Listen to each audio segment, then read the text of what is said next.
Sevgili dostlar, tabii ki ekran bu kadar kalabalık olunca bütün sektörün çok kıymetli isimlerini Loji TV'de ağırlayınca takdir edersiniz ki heyecan dorukta oluyor. Şimdiden sürçülisan eylersek affola. Eee, Buradaki tek isteğimiz, tek dileğimiz dijital bir köprü oluşturmak bilgilere. Dediğim gibi ekranda inanılmaz isimler var. Hepsine ben sonsuz teşekkürler ediyorum. Kısaca günün özetini açıkladığımda Berna Hanım günün açılış konuşmasını yapacak. Sonrasında 4 tane panel başkanımız, her panel başkanı kendi 5 konuğunu Loji TV ekranlarında soru cevapla onlarla sohbet ederek bilgi dağarcığımızı çoğaltacağız. Ve sonrasında bir STK başkanımız da panel günün kapanışını sağlayacak ve bu 5 gün boyunca devam edecek. Ben kısaca bir teşekkür etmek istiyorum. Bütün STK başkanlarımıza, panel başkanlarımıza, panelistlerimize, Loji TV izleyicilerine, Loji TV ekibine sonsuz teşekkürler ve tabii ki sevgili aileme de sonsuz teşekkürler. Çünkü günlerdir bu projeye hazırlanıyoruz. Hepiniz ciddi anlamda destek verdiniz. Birçok kişiye ulaştık bu projeyi gerçekleştirmek için. İnşallah bu kongre sektöre faydalı olur diyorum ve hiç vakit kaybetmeden ben Sayın Berna Akıldız'ı ekranlara almak istiyorum. Hepinize sonsuz teşekkürler. Berna Hanım hoş geldiniz. Hoş bulduk Recep Bey. Dilerim iyisinizdir. Çok teşekkür ederim. Berna Hanım heyecanımız dorukta bizim. Birçok kıymetli ismi sektörle buluşturuyoruz. Bu 5 gün içerisinde birçok lojistik firmasına, lojistik sevenlerin gönlüne köprü olmak gayreti içerisinde bu yola çıktık. Öncelikle sonsuz teşekkürler ediyoruz. Zor bir dönemeçten geçiyorsunuz. Bir takım sağlık sorunları yaşıyorsunuz. Yine de bizi kırmadınız, buraya geldiniz. Öncelikle sonsuz teşekkürler ediyorum. Acil şifalar diliyorum. Ben açılış konuşması için sözü size bırakmadan önce birçok kadınımıza dokunuyorsunuz. Sektörde çok önemli bir yerdesiniz. CLT çok ciddi işler yapıyor ve genç kızlarımız sizleri takip ediyor. Ben açılış konuşmasında mutlaka ki sizin aklınızdadır ama sizi izleyen özellikle genç kızlarımıza da bir kubbede olsa bir şeyler söylemenizi rica edeceğim. Söz sizde, mikrofon sizde. İyi ki varsınız diyorum. Çok teşekkür ederim. Ben de beni açılış konuşmasıyla onurlandırdığınız için çok teşekkür ederim. Biliyorsunuz bir sağlık sorunu var annemin. Onunla uğraşıyorum. İstanbul dışındayım.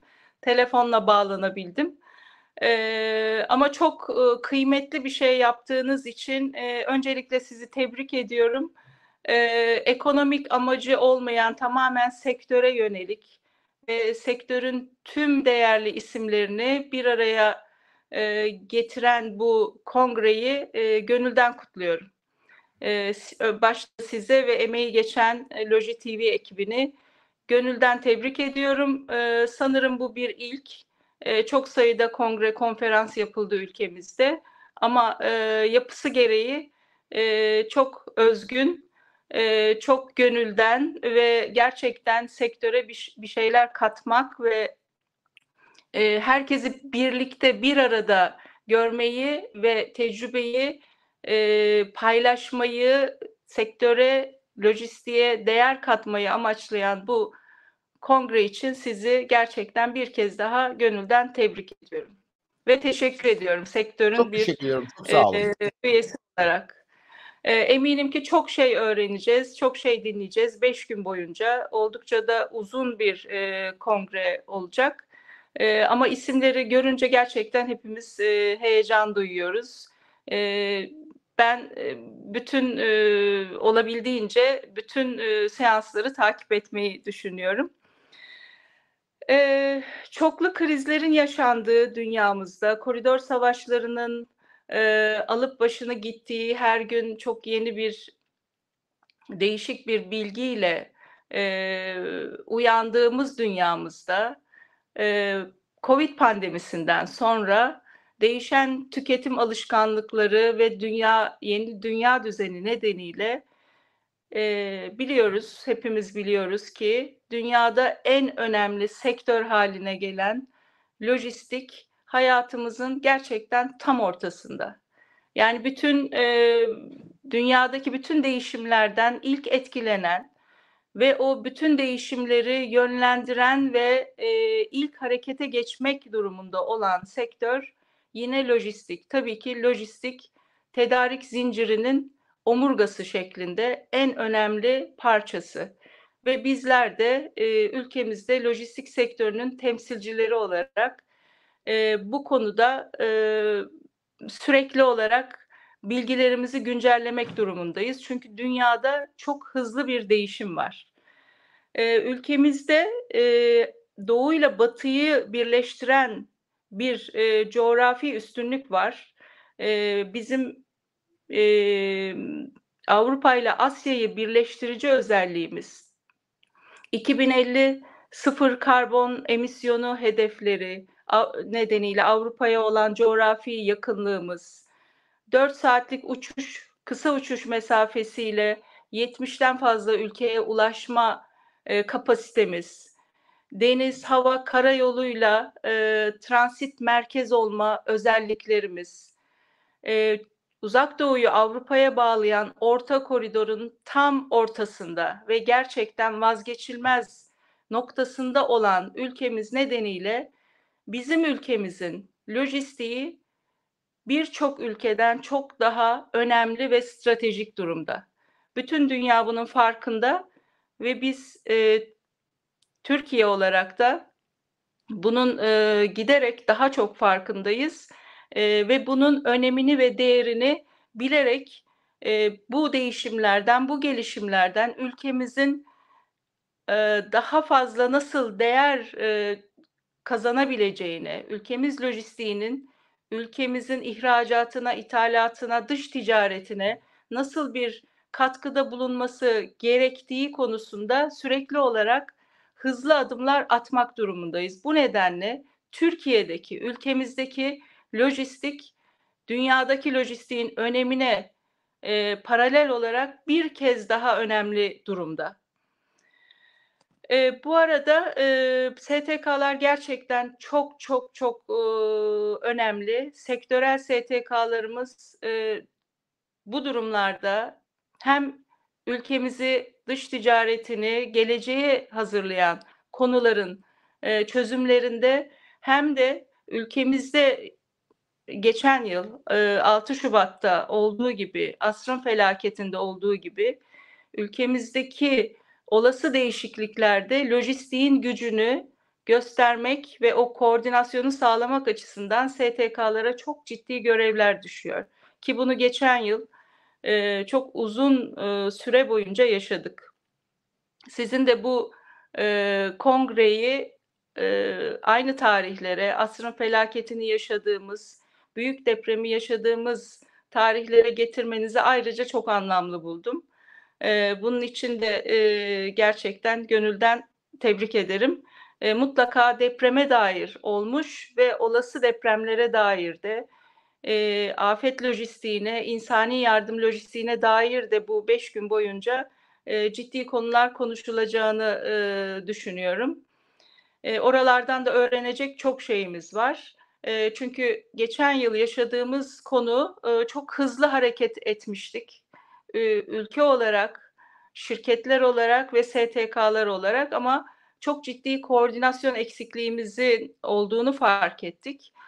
Umarım buralardan ders çıkararak bundan sonra inşallah olmasın ama olası felaketlerde yine lojistiğin birinci sırada olduğunu ve koordinasyonun çok önemli olduğunu ve dayanışmanın STK'ların işbirliği içinde ilerlemesinin, STK'ların AFAD'la ve diğer kurumlarla işbirliği içinde ilerlemesinin ne kadar önemli olduğunun da altını ben bir kez daha çizmek istiyorum.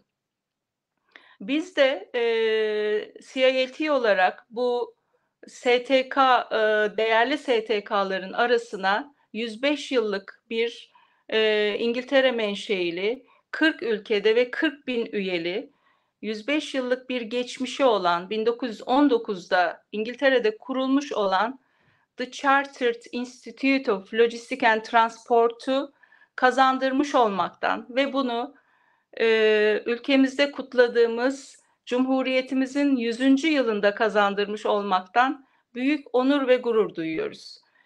Sektörümüze 105 yıllık bilgi birikimini getirmeyi çok değerli ve çok kıymetli buluyoruz. Yönetim kurulumuzda geçen yıl Mart ayında yaptığımız genel kurulumuzda yönetim kurulumuzda yer alan üyelerimiz ülkemizin lojistiğini şekillendirecek güçte ve düzeyde olan kişilerden oluşuyor. Yine üyelerimiz aynı şekilde zaten birçok üyemizi, yönetim kurulu üyemizi, başkan yardımcılarımızı bu 5 gün boyunca burada da izleyeceğiz. Aslında hepimiz bir aradayız. Hangi yapıda, hangi STK'da olursak olalım her zaman işbirliği ve birbirimizin yaptığı işleri destekleyen yapılarda olmalıyız. Bunu da çok önemsiyoruz. Bu nedenle aynı isimleri farklı STK'larda görmek mümkün. Böyle de olmalı. Bir yerden öğrendiğimizi diğer yerde geliştirerek yine sektöre katkısı olan çalışmalar yapmamız çok mümkün. Ben İTO 24 Nolu Meslek Komitesi'nde başkan yardımcısı olarak görev yapıyorum. Aynı zamanda CILT Türkiye'nin başkanıyım. CILT'nin kadın kanadı olan Women in Logistics and Transport, VILAD'ı biz CILT'den de önce kurmuştuk. Onun kurucu başkanıyım. Şimdi onu emin ellere teslim ettim. Ve kendi kanatlarıyla CILT'nin kapsamı ve yapısı içinde VILAD kendi projelerini yapmaya devam ediyor. VILAD'ın özelliği Türkiye'de lojistik sektöründeki kadınların ilk kez lojistik ve kadın isminin bir arada olduğu bir çatı oluşturması. Ben de sektörün çok eski ama çok az kadınından biri olarak bunu çok değerli buldum. Aramızda yine çok değerli isimler var ve her geçen gün VILAD'a katılan kadınları ve onların yaptıklarını, özellikle genç ve girişimci kadınların, genç profesyonellerin sektördeki duruşlarını gördükçe büyük gurur ve onur duyuyorum. Bu örnekler sektöre 9.1 olan, kadın sayımızın 9.1 olduğu, daha çok erkek egemen algısı olan sektörün kadınlar tarafından bu rol modellerle daha çok kadının gelmesinin mümkün olacağını düşünüyoruz ve bunun giderek doğru olduğunu ve bir etkileşimle ben neden lojistik sektöründe yer almayayım diyen ve onları cesaretlendiren bir yapı içindeyiz. Yaptığımız projeler, mentor-mentee çalışmaları, farkındalık çalışmaları, VILAD dersleri, vizyon dersleri tamamen bu yönde yapılan çalışmalar. Yine VILAD'la aynı tarihte ama 3 yıl sonra Next Generation dediğimiz gençler, kız erkek, kadın erkek gençlerden oluşan VILAD'ın gençlik forumu olan Next Gen'i kurduk 12-12-2023'te. VILAD'ın kuruluşu 12-12-2020 idi. Bu tamamen tarih tesadüfü. Tesadüfen tarihler böyle denk geldi. Ve her 12 Aralık'ta yeni bir şey kurma mesuliyeti geldi sanki bize. Next Generations'ı kurduk. Burada da gençler bir arada olacaklar. Sürdürülebilirlik, dijitalleşme, geleceğin teknolojileri, sektörü ileriye taşıyacak yeni trendlerin oluştuğu yeni ve çağdaş projelerin içinde olacaklar. Next Gen'de çalışmalarına başladı. Türkiye Next Gen Global'le birlikte bu çalışmaları sürdürecekler. 2024'te hem CILT'nin çalışmalarını özellikle CILT Eğitim Komitesi'nin vizyoner çalışmalarını ve projelerini Eğitim Komitesi Başkanımız Profesör Doktor Burcu Özsoy O da panelistler arasında yine gördüm. Onun başlatacağı yeni ve lojistikte gerçekten fark yaratacak eğitim projeleriyle 2024'te çokça CILT faaliyetini göreceğiz hep birlikte. Bunlar için çalışıyoruz. Komitelerimiz süratle projelerini oluşturdular. Amacımız sektörü gençlerle, kadınlarla, sektörün duayenleriyle, tedarik zincirinin her alanında yer alan kurumsal üyelerimizle, şirketlerimizle hep birlikte sektörü geleceğe taşımak ve sektörü geleceğe taşıyacak kadınları, gençleri, profesyonelleri, şirketleri daha ileriye götürecek her projenin içinde olmak. CILT olarak bizim yapmak istediklerimiz bunlar. Ben çok teşekkür ederim. Bana açılış konuşmasını verdiğiniz için tekrar.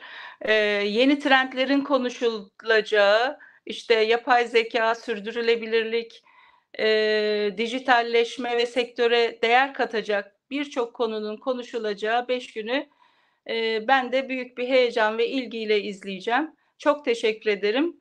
Lojistik Evreni Dijital Kongresi sektörümüze hayırlı olsun. Berna Hanım çok teşekkür ediyorum. İyi ki varsınız. Herkese selamlar. Çok teşekkürler.